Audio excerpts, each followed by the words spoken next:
Well, welcome everybody, and I want to start by thanking the First Lady for joining us today, and thank you for your support of this incredibly important legislation, the Take It Down Act, which has already passed the Senate unanimously, and I am hopeful that the House will soon take it up and pass it and put it on the President's desk to be signed into law to protect young women and young boys and all of those who are being victimized across the country.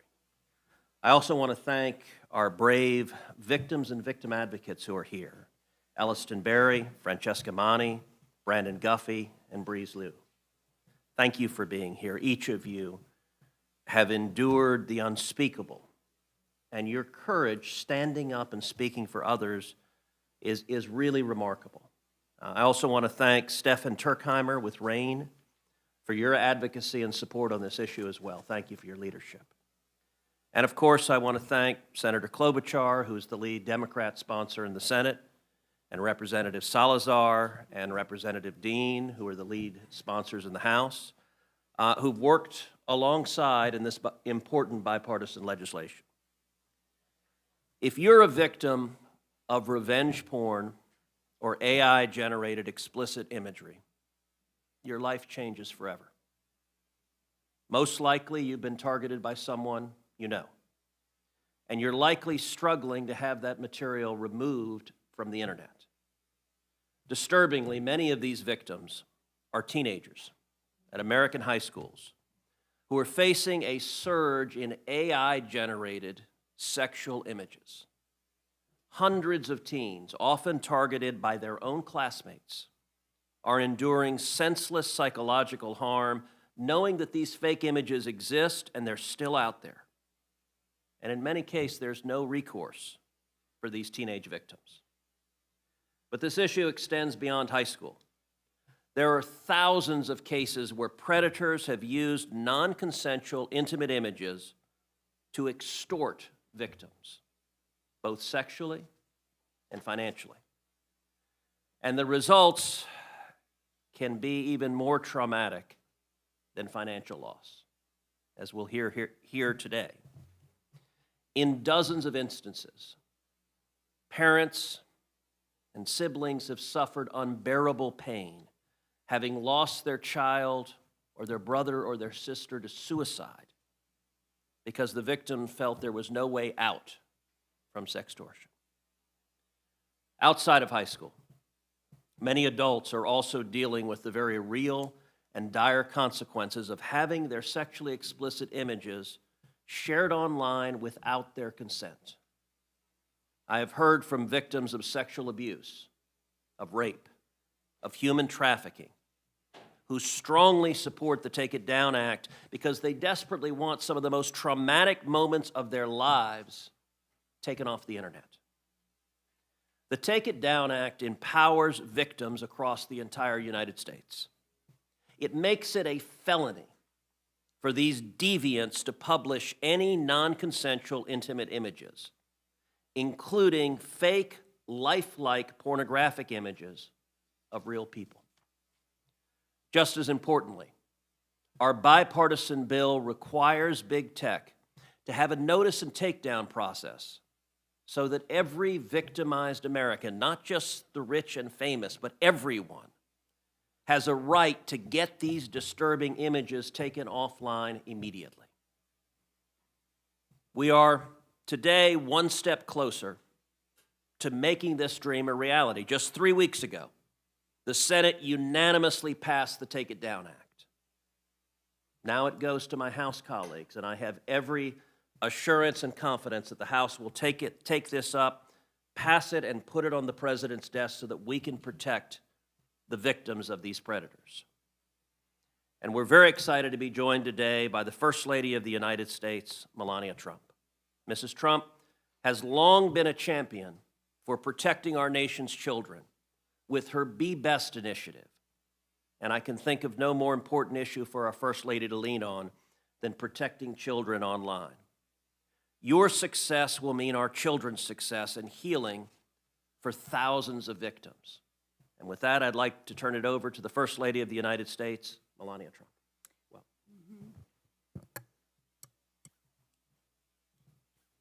Thank you so much, Senator Cruz.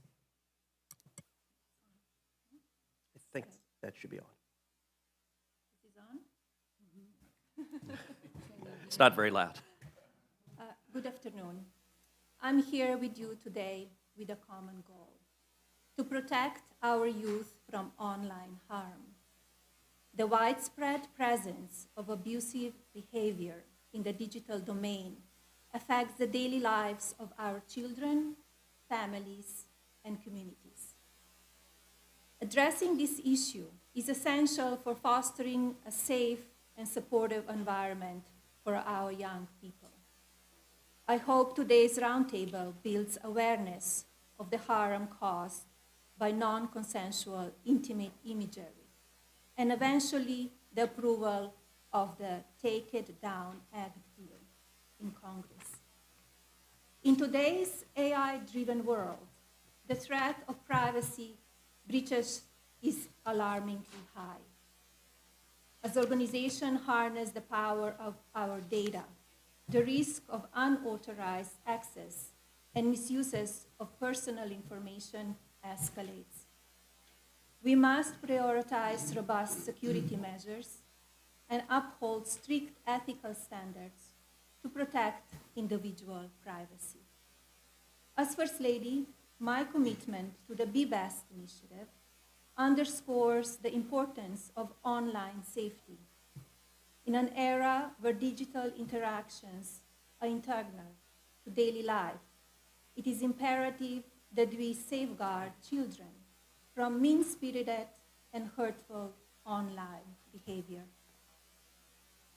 Ensuring their protection is not just a responsibility, but a vital step in nurturing tomorrow's leaders. Here with us today is Alison Berry, a 15-year-old brave young woman. Alison Spears used AI to create non-consensual intimate images of her and then spread the images across social media. They superimposed her face into pornographic content without her consent, solely to humiliate her. And authored, Alison's family contacted the social media companies for help. Their efforts fell upon deaf ears. Ultimately, the fake images circulated worldwide. It's heartbreaking to witness young teens, especially girls, grappling with the overwhelming challenges posed by malicious online content, like deepfakes. This toxic environment can be severely damaging. We must prioritize their well-being by equipping them with support and tools necessary to navigate this hostile digital landscape.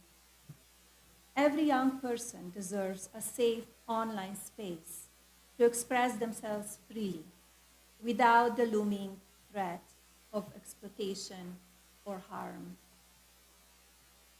To the brave survivors of NCII, your strength inspires the courage in others. To the advocates, your voices power our youth and hopefully bring change. And to the families, your unwavering love is a pillar of resilience.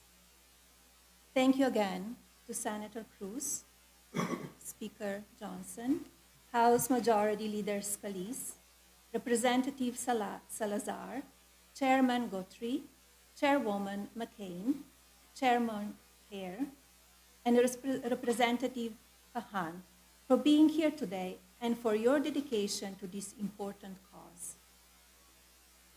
I was heartened to learn that Senator Cruz and Senator Klobuchar united to prioritize this fundamental matter. I must admit, however, I expected to see more Democrats, leaders with us here today, to address this serious issue.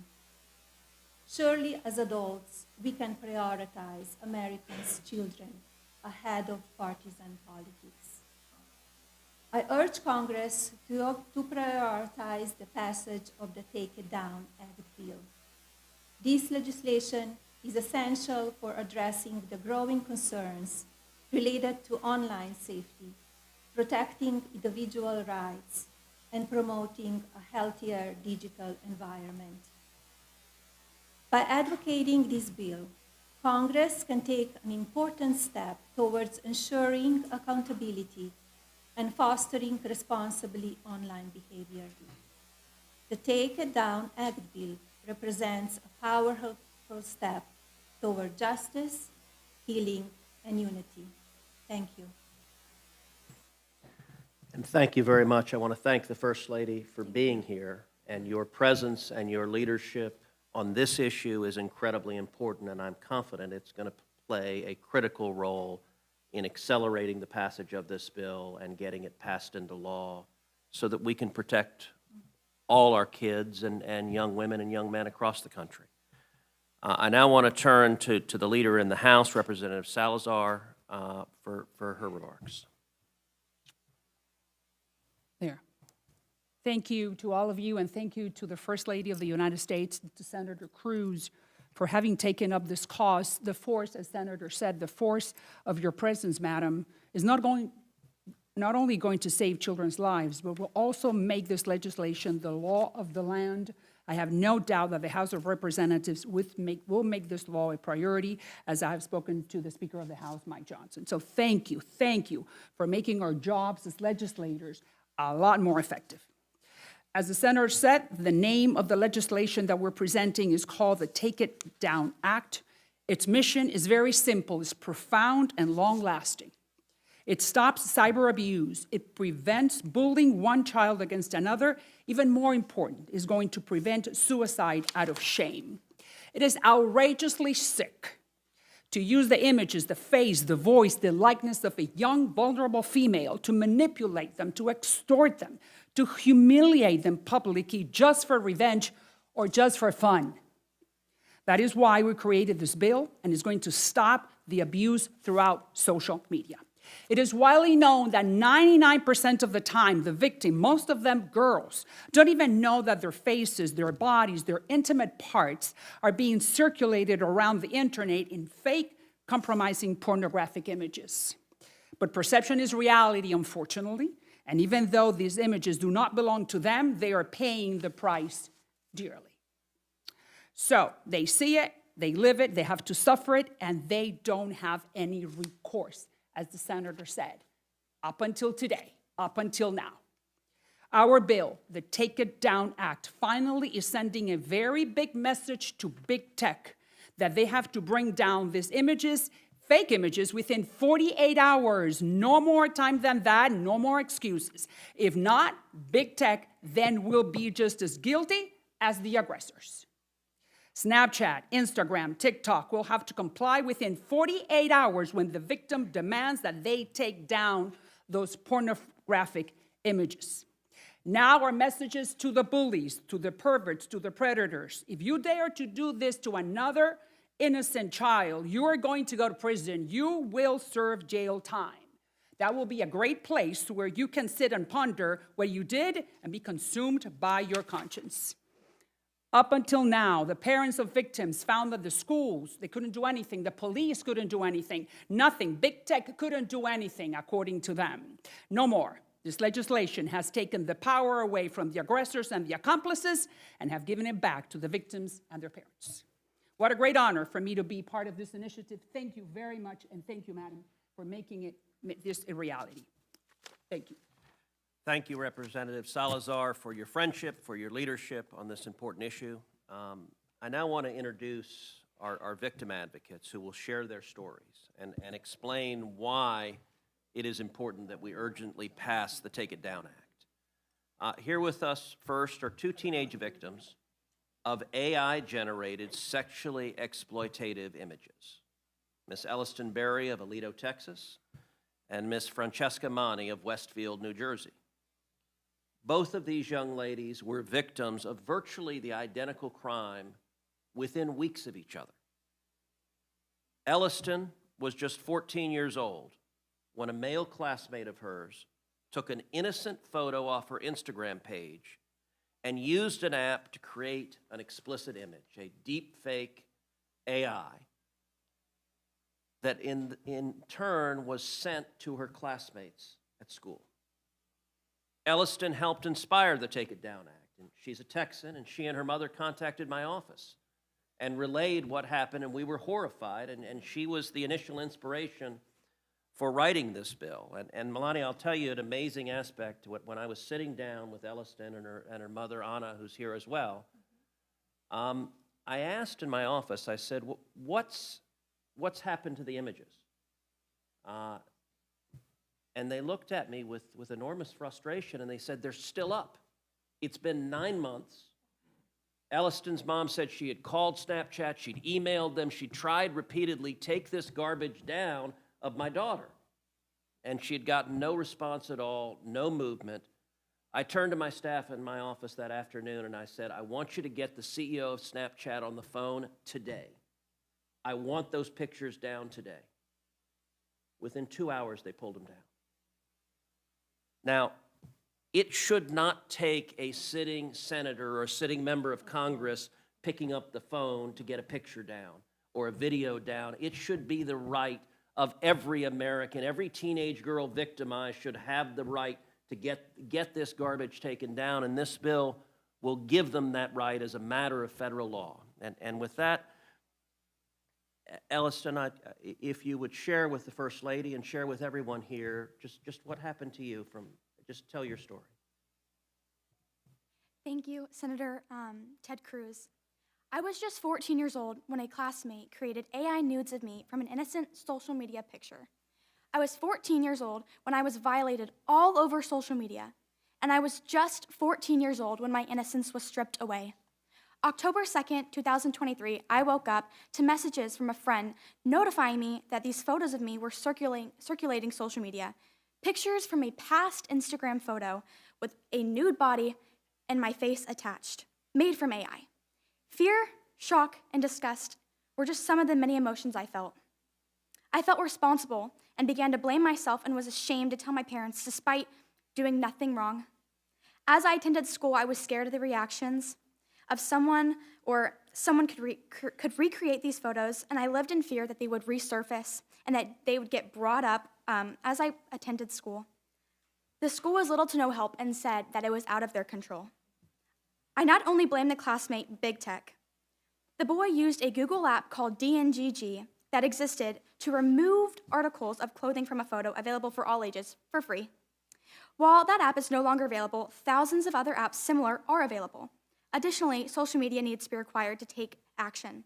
It wasn't until Ted Cruz's office heard my story and reached out to Snapchat personally, and then my photos were removed. We need to hold Big Tech accountable to take action.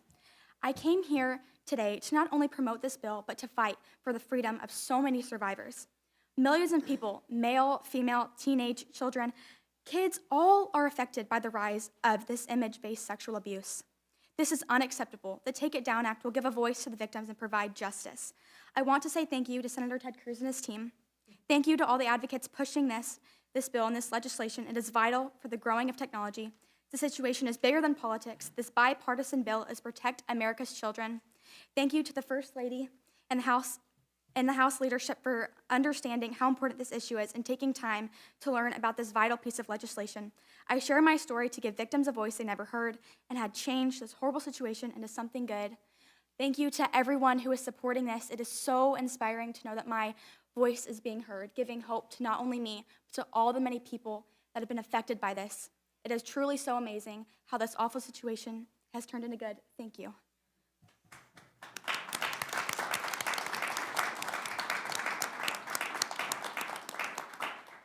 So I'll tell you, Elliston and I and her mother several months ago had the opportunity to do a number of TV interviews, and we went on Good Morning America, and at the end of it, I think Good Morning America was ready to offer Elliston an anchor spot.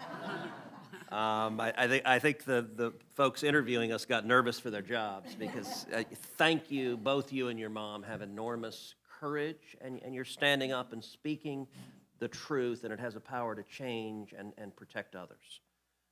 What is remarkable is in the exact same month that Elliston was being victimized, 2,000 miles away in New Jersey, Francesca Manny was going through the exact same situation. She was also 14. She was also a target of this same predation. And like Elliston, Francesca has spoken out about her experience. Both Francesca and Elliston testified at a field hearing that I held in Dallas. Francesca recently appeared on 60 Minutes to tell her story. And she's another incredible young woman, along with her mom, who are standing up and fighting to protect others. And so, Francesca, thank you for being here as well. And would you please tell us what you experienced? Okay. Is it on? Okay. At 14 years old, my classmates created deepfake images of me and other girls at my high school. The most disturbing part, not just that they thought it was okay, but that the school failed to hold them accountable. While the girls' names were announced over the intercom, the boys were quietly pulled from their classrooms, a blatant violation of privacy and disrespect towards us. Despite the seriousness of the incident, only one boy received a one-day suspension. 2 years later, those responsible are still in my school representing in team sports as if nothing ever happened. That is not okay. When I asked my school why they weren't using the code of conduct or HIP policies, their response, they need to be updated to include AI. My response was, then update it. It took them 1 year to make changes, yet my mom's lawyers created an updated version within a week of that incident. The HIP investigation, which was supposed to take 10 days, dragged on for almost a year, completely unacceptable. The school's only response to the community was a single email dismissing the issue as widespread misinformation. This silence sent a dangerous message. To the girls, you are not worth fighting for, and to the boys, what you did is okay. I expected clear and decisive action. The school should have said, this is not okay, and you are expelled. In school, the question should not be about legality alone. It should be about what is right, what is ethical. Teenagers might not know all the laws, but they do know when something is wrong. Schools need to take immediate, serious action to ensure that AI exploitation, harassment, and deepfake abuse are met with real consequences. We need laws, and with the help of Senator Cruz, Congresswoman Salazar, and now the involvement of you, the First Lady, I truly believe we are on track to passing a federal law to protect women and children. Even though AI exploitation can happen to anyone, 96% of victims of AI misuse are women and children. So we are seriously vulnerable, and we do need laws. The Department of Education must finally step up and issue clear AI guidelines on how schools should handle these incidents nationwide. AI isn't going anywhere. It's here to stay. Schools must be proactive, not just in teaching students how to protect their image or avoid committing a crime through AI misuse, but also in teaching how to use AI as a tool for advancement. Throughout my advocacy, I have met incredible organizations, leaders who are focused on legislation and regulation, but that's just one part of the conversation. Since being named one of Time 100's most influential people in AI, I've had the privilege of meeting brilliant minds using AI to advance society in research, medicine, education, climate control, art, and more. Yes, AI needs regulation, but we also need to acknowledge its potential and prepare the next generation through AI literacy programs in schools ASAP. I love JFK's speech, where he challenges us to ask what we can do for our country. Lately, feels like everyone is asking what the country can do for us. With AI, we should all be asking, what can I do by myself to advance and empower my future using AI? Now, let's be clear, every aspect matters, but it must start with legislation. A strong federal law is crucial, one that shifts powers back to the victims, ensuring they can remove harmful images within 48 hours. That's not just policy, that's real, tangible protection. That's take it down. We need this to pass. Thank you.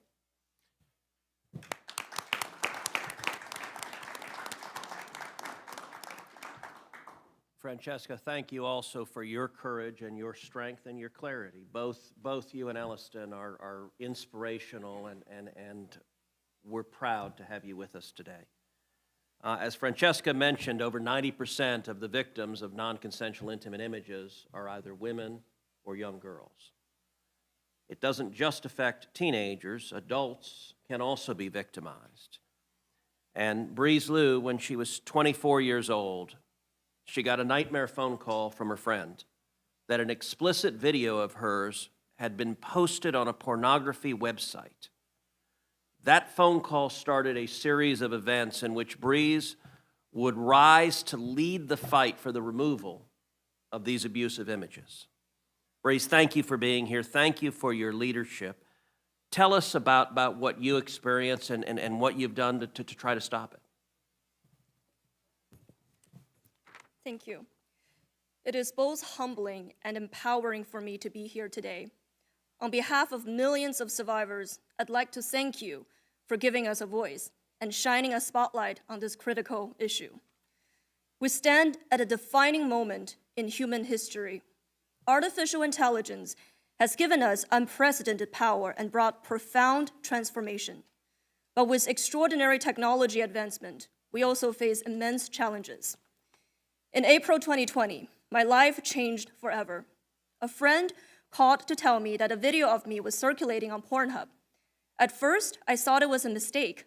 I have never even visited Pornhub, but when I clicked the link, I saw my face on a pornographic video. The devastation I felt is indescribable. I was humiliated, dehumanized, and overwhelmed with shame. But when I sought help, the system failed me. I was victim-blamed and slut-shamed, while the perpetrator faced zero consequences. As more videos spread to hundreds of malicious websites, I nearly lost everything: my dignity, my reputation, and I almost lost my life. For every victim, there is a moment when the ground disappears beneath you, when the shame, the violation, the loss of control, it all consumes you. And then when you reach for help, you find there is none. No accountability, no recourse, just a system that shrugs and says it's too complicated, it's impossible to fix, the internet is too big. But America is a nation that does not accept impossible. In 1969, an American set his foot on the moon and said, "That is one small step for man, one giant leap for mankind." This nation did something that was once believed to be impossible. With computing power equivalent to a basic calculator, we accomplished one of the greatest feats in human history. When it comes to ending online violence, America must lead. The Take It Down Act is an essential first step. It creates accountability where there was none before. It ensures that victims can have harmful content removed swiftly, lifting the unbearable burden survivors have long carried alone. If legislation is the foundation, technology is the bridge. History will not remember us for the tools we build. It will remember us for how we choose to wield it. The internet, AI, the digital tools are not inherently good or evil. They reflect the values of those who control them. This is a tech-enabled problem, and it requires a tech-enabled solution. The same technology that created this issue can also power its solution, and this is why we find hope. And this is what my work at Electo AI is about, building human-centered AI to combat AI abuse. To those who say this problem is too big, I say this: America is not in the habit of backing down from hard fights. Today, the smartphone in our pocket holds computing power thousands of times greater than what NASA used during the Apollo program. We have the technology to fix this. We have the legislation to create accountability. Now we need the will to act. This is a nation that has always led the world in shaping the future, not waiting for someone else to do it first. The future is being decided now. So let us rise to this challenge, not because it is easy, but because it is necessary. It is time to reclaim our humanity in a digital age. Let history show that when faced with injustice, we did not stand idly by. We fought, we built, we progressed, and we won. Pass this bill. Take action. Let us build a digital future that is safe, just, and worthy of the generations to come. Do not let my yesterday become their tomorrow. Thank you. Thank you. Breeze, thank you very much for your courage and your clarity. What you experienced and Elliston experienced and Francesca experienced was a grotesque violation of your privacy and your fundamental rights. And each of you has used that pain to advocate for others and to try to stop someone else from being victimized the way you have been. Although the vast majority of the targets of this abuse are women and young girls, young boys can be targeted as well. And the FBI has warned that there's a growing threat of sextortion deliberately targeting minors online, where evil people use either real or fake explicit images to extort their victims both sexually and financially. And in some instances, the results can be even more devastating and catastrophic. And that was the tragic situation that South Carolina State Representative Brandon Guffey and his family experienced in 2022. Representative Guffey, would you please share what happened with your son? Thank you, Senator Cruz. July 27th, 2022, I lost my oldest son, Gavin Guffey, to suicide.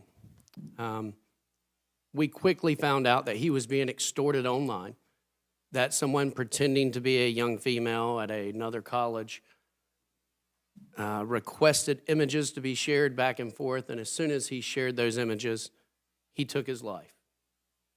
It was an hour and 40 minutes from the time that he was contacted until the time that he took his life. At that time, I had never heard of the crime of sextortion. I was always a more liberty-minded politician, even though I hate to say that word. And, you know, I wanted freedom as much as possible.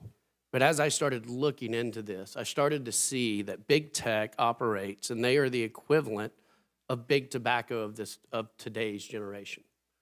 The account that targeted my son, that caused him to take his life, was taken down online once Homeland Security reached out. However, they left the additional accounts up. If I send a friend request, I can choose remove this account and any other accounts associated. Yet they left these other accounts up, and those other accounts began to extort my 14-year-old cousin, my 16-year-old son who had just lost his brother, and myself as well, going as far as sending a message saying, "Did I tell you that your son begged for his life?" From that day forward, I have made it my life's mission, politics or not, to fight to protect children online. Since December of 2022, whenever I took office, within 4 months, we were able to pass Gavin's Law in South Carolina, which criminalized digital sextortion. And the first person that we were able to convict under Gavin's Law was actually under an AI photograph. I have helped thousands of children since then. Matter of fact, I've dealt with 3 within the past 48 hours of families that are reaching out, that are being extorted in these situations. I've worked with groups such as Nkosi and NCMEC here on the Hill. I have showed up with parents, and unfortunately, the amount of parents that are losing children are growing daily.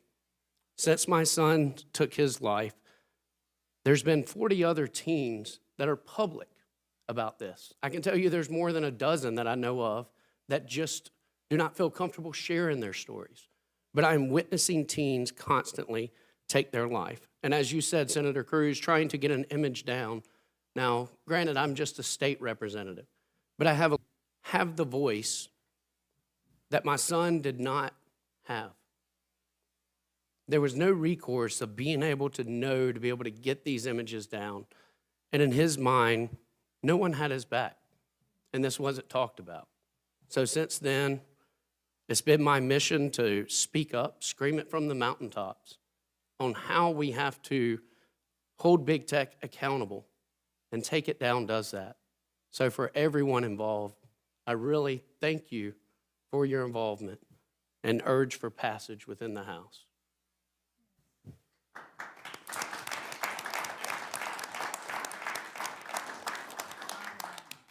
Brandon, thank you for being here. Thank you for speaking out. You have endured every parent's nightmare. There is not a parent in America or on the face of the world that is not terrified of the pain and tragedy you experienced. And thank you for using Gavin's memory to spur action to protect other children. Our final speaker will be Stefan Turkheimer. Stefan Turkheimer is the Vice President of Public Policy for the Rape, Abuse, and Incest National Network. RAIN is one of the nation's leading anti-sexual violence organizations that works diligently to ensure that perpetrators are brought to justice. Stefan, I want to thank you and RAIN for your avid support and hard work to advance the Take It Down Act. And we've had a lot of discussion today about the use of AI to create fake sexually explicit images of real people. We've heard from those who've been impacted by those heinous acts. Can you describe what you're seeing across the country, how technology is changing the threat, and why Congress needs to act? Yes, absolutely. Thank you for the question, and thank you. You can push the power button on. Oh, I already turned it on. Okay. Yeah, okay. Thank you for your advocacy, Senator Cruz, and thank you for being here, Madam First Lady, and thank you, Representative Salazar, for your leadership. I'm Stefan Turkheimer, Vice President of the Rape, Abuse, and Incest National Network, and what we're best known for is running the National Sexual Assault Hotline. And the hotline's really two parts. There's a phone call, and there's also an online hotline. And during the pandemic, more than half of the people reaching out to the online hotline were children, which was very surprising to us. And we thought, well, it's people stuck at home with their abuser. There's no other ways to report. After the pandemic ends, the children will fall away from the hotline, but they didn't. And what we started seeing in the data was that things that started as maybe 1 or 2 cases a month started doubling every month from 2019 to now. And it's all image-based sexual abuse. Image-based sexual abuse is often a part of in-person sexual abuse, but it often exists on its own. And all these kids that are calling the hotline, that are reaching out, they're suffering the same trauma, the same harm, very similar harm as what happens in person. And the difference is that it keeps happening over and over and over again, every time the images resurface. And all those people on the hotline want to be able to say, is this ends now? That we have a way of stopping it. But the reality is we do not. We do not have good options for those kids. We don't have an ability to get these images taken down, which is why I'm so grateful for a bill like this that will say, in 48 hours, this is done. You won't have to be re-traumatized every time you open a laptop. Every text you get, every time you hear that noise, is someone else telling you they've seen you online. That ends when this bill passes. And thank you for your advocacy, and thank you for everyone for being here.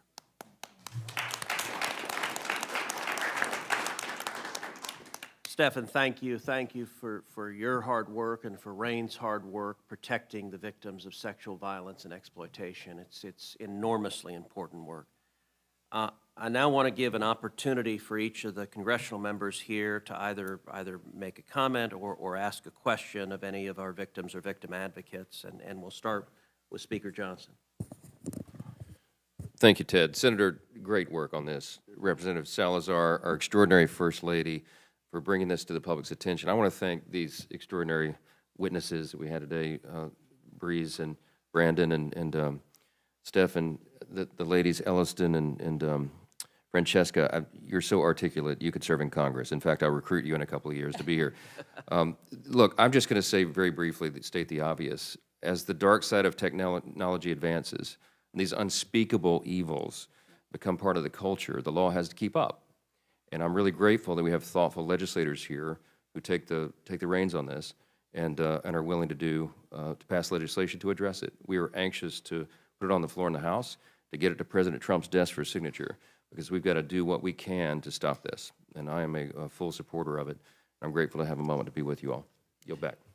Thank you, Mr. Speaker. I appreciate your being here, and I appreciate your leadership getting this passed into law so that we can protect these victims and prevent further victims.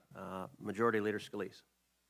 Well, I as well want to thank Senator Cruz and Congresswoman Salazar for your leadership.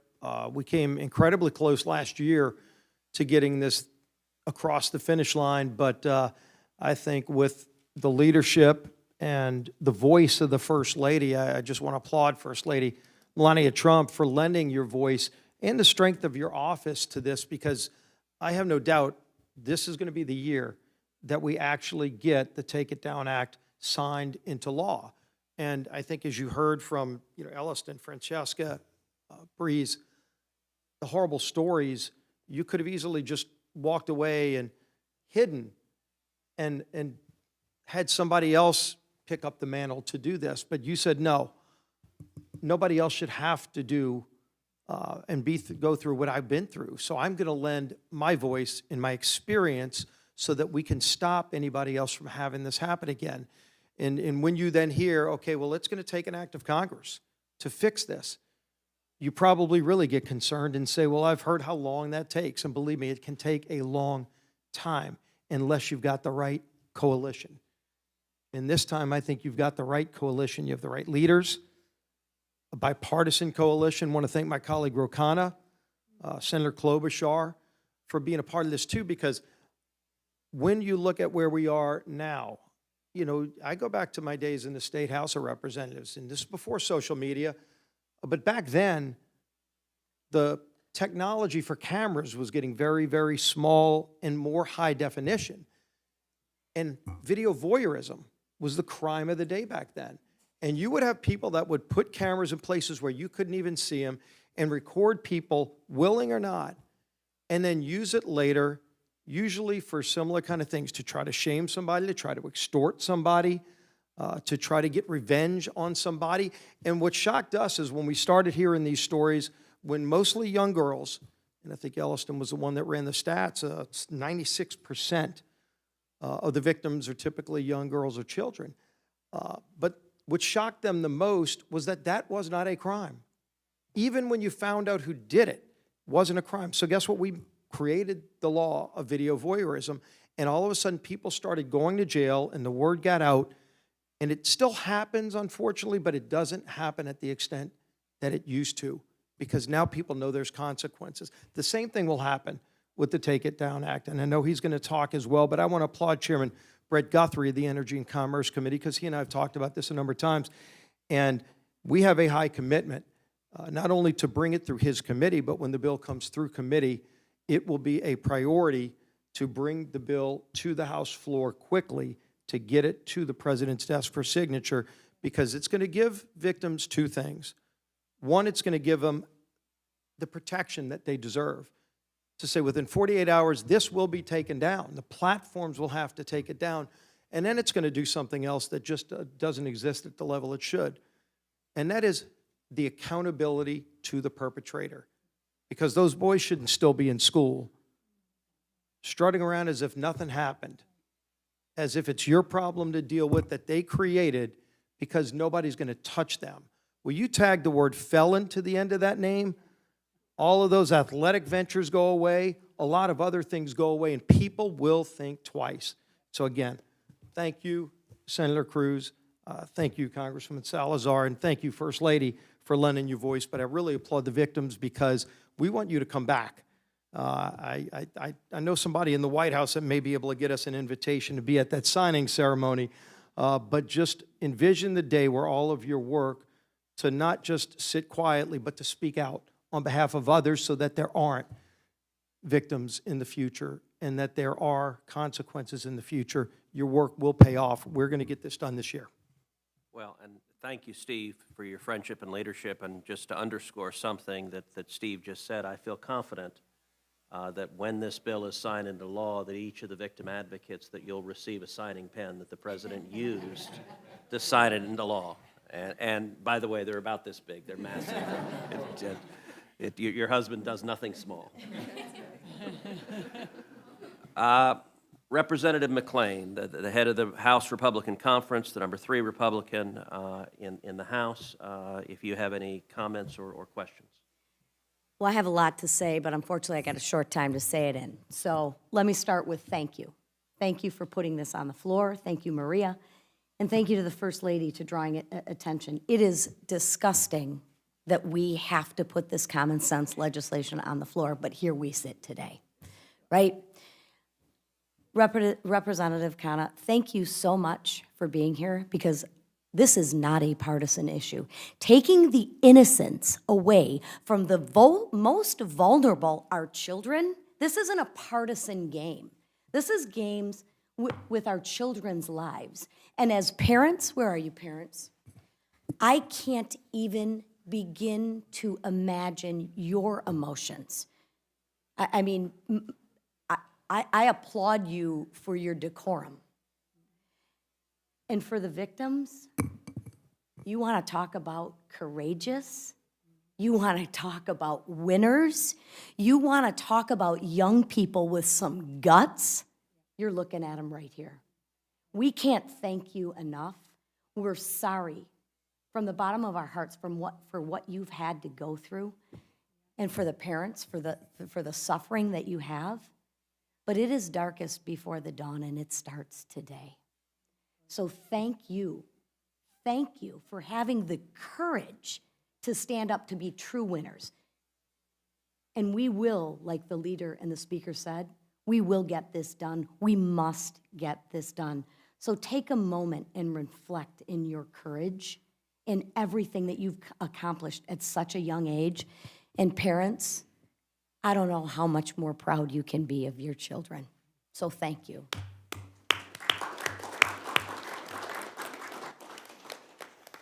Thank you, Lisa, and thank you for your leadership.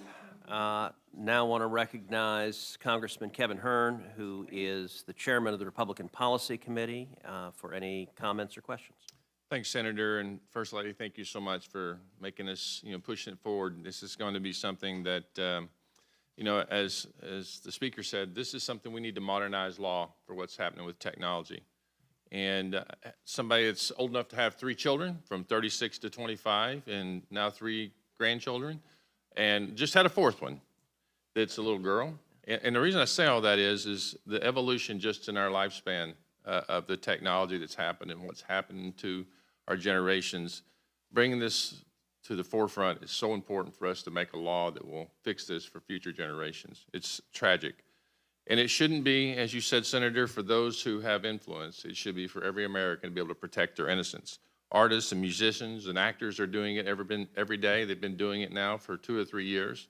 We need to make sure the least of us can have the same opportunity.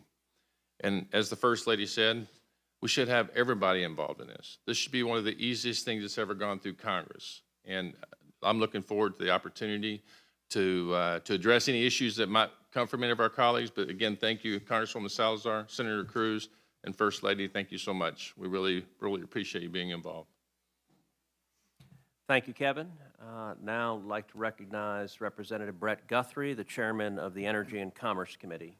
Thank you, Senator. Thank you, my colleague, Congresswoman Salazar. Thank you for doing the First Lady. Thank you for being here and all our advocates. I will say that the Energy and Commerce Committee is going to have a hearing very, very soon. This bill is going to pass out of the House of Representatives. And I would have no doubt that the president would sign this bill, but I certainly have no doubt the president will sign this bill in a way that has everybody who's been part of this to be a part of it. And I'll just say, it's just kind of interesting to point out, if you think about how this started, so Senator Cruz, I just became chairman of the committee. We had a meeting right after I became chairman, call and say, hey, let's get together and talk about our issues. This is the #1 issue. Our committees have a lot of jurisdiction. This is the #1 thing that he brought up is the most important thing to him this session, to get through the House, from the Senate to the House of Representatives. And it started by a constituent going to visit her senator. And if you think about that, here your constituent goes to visit her senator in America. And now you're sitting next to the First Lady of the United States. This is how it's supposed to work. We're seeing how it's supposed to work. It's a horrific situation, but the response to it is the way that we're supposed to respond. So we have to respond to it. And I'm sitting here just going to guarantee you the House Energy and Commerce Committee, working with our leadership, is going to respond to it. And thanks for all of you for your advocacy being here and bringing this attention. Thanks, Senator Cruz, for stressing this in our very first meeting, and this is going to be a top priority over the next few weeks for the Energy and Commerce Committee. Thank you. Thank you, Brett. Thank you for being here, and thank you for your leadership at ENC, and it's incredibly important. Final speaker, Representative Ro Khanna. Thank you, Ro, for joining us, and you're recognized for any comments or questions. Well, thank you, Senator Cruz. Thank you for your leadership on this for many years. Thank you, Congresswoman Salazar, for your leadership. Speaker Johnson and Leader Scalise, thank you for, on issues like this, working in a bipartisan way. First Lady Trump, I really appreciate your bringing your humanity and looking at this as a parent and as a leader and not through politics. Your presence here obviously is going to make a big difference, and I appreciate your being here and doing so for the country in a bipartisan way. Mr. Guffey, sorry for your loss. Thank you for being here. And to Francesca, Elliston, and Breeze, I mean, you inspire all of us. And I just would say this, look, Francesca invoked John F. Kennedy. My parents came here in the 1960s from India when Kennedy was talking about going to the moon, and I know Breeze talked about that. We've got to be able to figure out some ways of coming together as a country, as divided as we are. I represent Silicon Valley. I'm very proud of the innovation. I'm very proud of the technology. But America should lead in making sure that technology protects kids and protects people. And I think this bill, as you've crafted it, Senator Cruz, balances the free speech concerns with the protections, and I'm looking forward to supporting it. Well, Ro, thank you for being here, and let me say thank you for the bipartisan support we have in this bill. In the Senate, Senator Klobuchar is the lead Democrat author, and we've passed it unanimously through the Senate, and in the House, Madeline Dean and Ro Khanna and other Democrats are supporting it, and I'm confident. There are issues that divide us on partisan bases, but this should not be one of them. This should be one that we all come together and say, look, we need to protect our kids. We need to keep them safe. I will say to the victim advocates, you guys are extraordinary, you are courageous, you are inspirational, and you're making a real difference, so thank you. I will say to the House members, you're seeing something that I'm sure you thought was impossible, which is the Senate doing anything briefly and expeditiously, but this was scheduled to last 1 hour, and we are at 59 minutes, precisely on time. And Madam First Lady, we are grateful for your leadership. Your presence and your advocacy brings people together, inspires them, and is producing real action to fight for these young women and young boys and Americans across the country, and we're grateful. Thank you, everyone. Thanks to all of you.